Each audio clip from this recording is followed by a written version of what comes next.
Saya mau cerita hal yang jarang sekali saya ceritakan ke publik. Sebuah rahasia gelap yang tidak banyak orang tahu apa yang terjadi. Di dunia metropolitan yang penuh cahaya gemerlap dan nyamannya orang beraktivitas sehari-hari, ada dunia bawah tanah yang gelap dan tidak tampak di permukaan, juga jarang diberitakan. Dunia itu bernama dunia terorisme. Jangan lihat terorisme dari wajah FPI, HTI, dan ormas-ormas yang biasanya kelihatan sehari-hari ya. Mereka itu punya sisi bahaya yang berbeda. Yang lebih berbahaya lagi dari mereka adalah kelompok yang bernama Jamaah Islamiyah. Jamaah Islamiyah atau biasa disebut JI ini adalah organisasi teroris bawah tanah yang sangat terorganisir, sangat rapih, sangat kaya, dan sangat tersembunyi. Mereka berbahaya karena kemampuan mereka di dalam cuci otak dan pembuatan bahan-bahan peledak. Karya-karya ledakan mereka dulu itu sangat menyeramkan.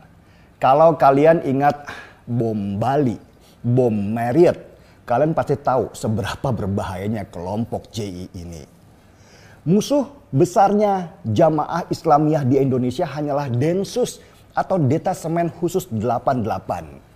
Densus 88 dibentuk pasca ledakan bom Bali pertama.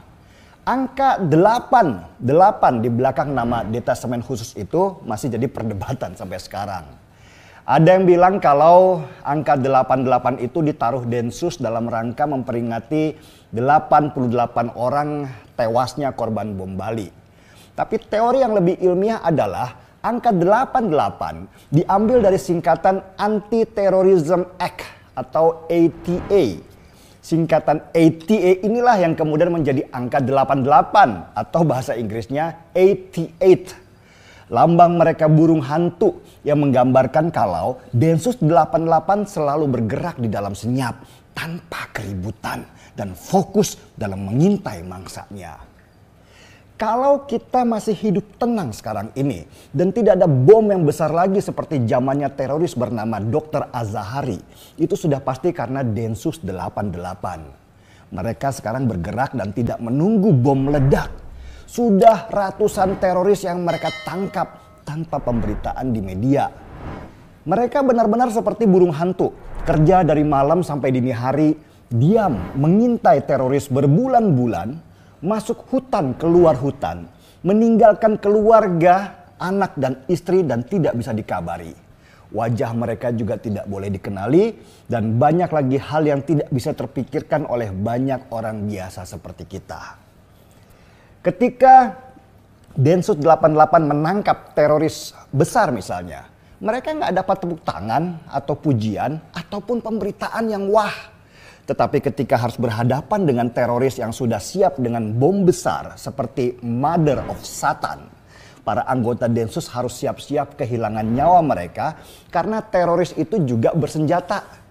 Kalian pasti nggak tahu karena tidak ada di berita kalau sampai sekarang sudah 52 orang anggota Densus yang gugur di dalam tugas.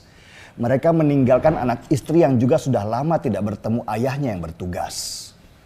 Densus 88 mendapat perhatian khusus dari saya karena mereka punya visi yang sama, yaitu bagaimana memberantas kelompok radikal yang ingin merusak negara kita. Nafas kami sama, keprihatinan kami sama, kegelisahan kami juga sama. Densus 88 adalah pasukan darat yang efektif dan efisien dalam memberantas teroris dan saya membantu mereka di udara. Makanya ketika Fadlizon dengan entengnya, dengan mulut besarnya bilang supaya Densus 88 dibubarkan saja, saya termasuk orang yang sakit hatinya. Orang ini benar-benar busuk hatinya, gak sedikit pun punya empati, gak pernah menghargai kerja orang yang sudah susah payah menjaga negeri ini. Dan ini diucapkan oleh orang yang duduk di kursi yang disebut wakil rakyat. Entah rakyat mana yang pilih dia. Mungkin rakyat yang suaranya bisa dibeli supaya dia bisa duduk nyaman. Bisa dapat uang dan koneksi dan mengisap cerutu mahal. Fadlizon sedikit pun tidak bisa membayangkan kalau ketika dia sedang mengintai teroris anggota Densus 88 itu harus berbulan-bulan hidup dalam situasi yang sempit dan menakutkan. Itu mereka lakukan supaya jangan lagi ada bom besar yang memakan banyak korban jiwa. Tapi kita harus tahu, apa sih latar belakang Fadlizon bicara kalau Densus 88 itu harus dibubarkan? Saya kasih petunjuk ya. Partai Gerindra dalam pemilu 2014 dan 2019 adalah partai yang menaungi banyak kelompok garis keras. Apakah dengan begitu Partai Gerindra bukan nasionalis? Oh tidak, mereka nasionalis. Tapi mereka juga ingin dapat suara supaya menang pemilu. Makanya mereka harus merangkul kelompok-kelompok radikalis itu. Dan kita bisa lihat dalam 2 pilpres yang lalu, Rizik Syihab dan kelompoknya selalu bersama Gerindra untuk memenangkan pemilihan. Mereka gagal lagi untuk memenangkan pertarungan. Jokowi terpilih 2 periode dan Gerindra manyun lagi. Karena kalah di 2 kali pemilihan, Prabowo marah besar. Fadlizon kemudian disingkirkan, diganti oleh Sufmi Dasko Ahmad sebagai orang kepercayaan. Prabowo pun mengubah strategi, masuk ke kabinet untuk menggalang kekuatan baru. Sesudah Prabowo masuk kabinet, hubungan Gerindra dan kelompok Islam garis keras itu pun pecah. Prabowo dimaki-maki dan ditinggalkan.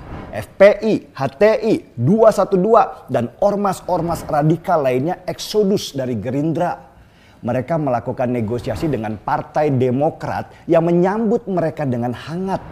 Bahkan Munarman dulu pernah bilang akan memberikan bantuan hukum kalau AHY dan Partai Demokrat itu diserang. Fadlizon melihat ini sebagai peluang untuk mendapat nama kembali di mata Prabowo. Dia terus mendekati kelompok-kelompok garis keras ini. Dia memuji Rizik, dia membela Munarman dan terus-menerus bicara supaya Densus 88 dibubarkan. Fadlizon ingin mendapat simpati dari ormas-ormas radikal ini supaya mereka percaya kepada Fadlizon sesudah kehilangan kepercayaan pada Prabowo. Fadlizon berharap kedekatan dia dengan kelompok garis keras ini akan jadi bargaining dengan Prabowo supaya dia kembali dapat kepercayaan dan kembali menjadi elit partai. Busukan itulah ciri politisi busuk yang hanya memikirkan kepentingan perutnya saja dengan mengorbankan kepentingan seluruh bangsa. Fadlizon dengan sadar memainkan politik identitas hanya supaya dia mendapat suara dan mendapat perhatian dari bosnya. Kurang ajar memang, tapi dari situlah saya belajar kalau politik itu harus tanpa hati. Karena orang yang punya hati tidak akan mau terlibat terlalu dalam di dunia politik yang hanya berdasarkan kepentingan saja. Itulah kenapa meski sering bicara politik, saya menolak untuk masuk politik. Karena saya tidak akan tahan dengan kejijikan saya ketika saya masuk politik dan harus melakukan bargaining dengan orang-orang seperti Fadlizon. Saya lebih baik bersama teman-teman di Densus 88 yang punya fokus utama memberantas terorisme. Dunia mereka meski gelap tetapi jujur.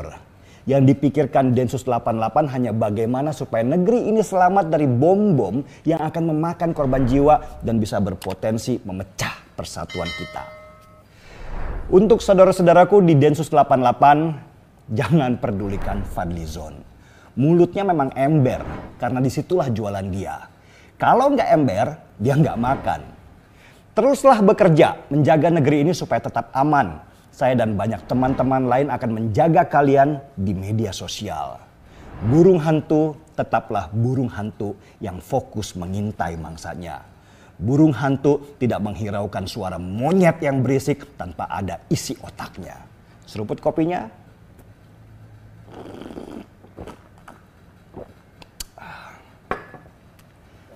Gaspol.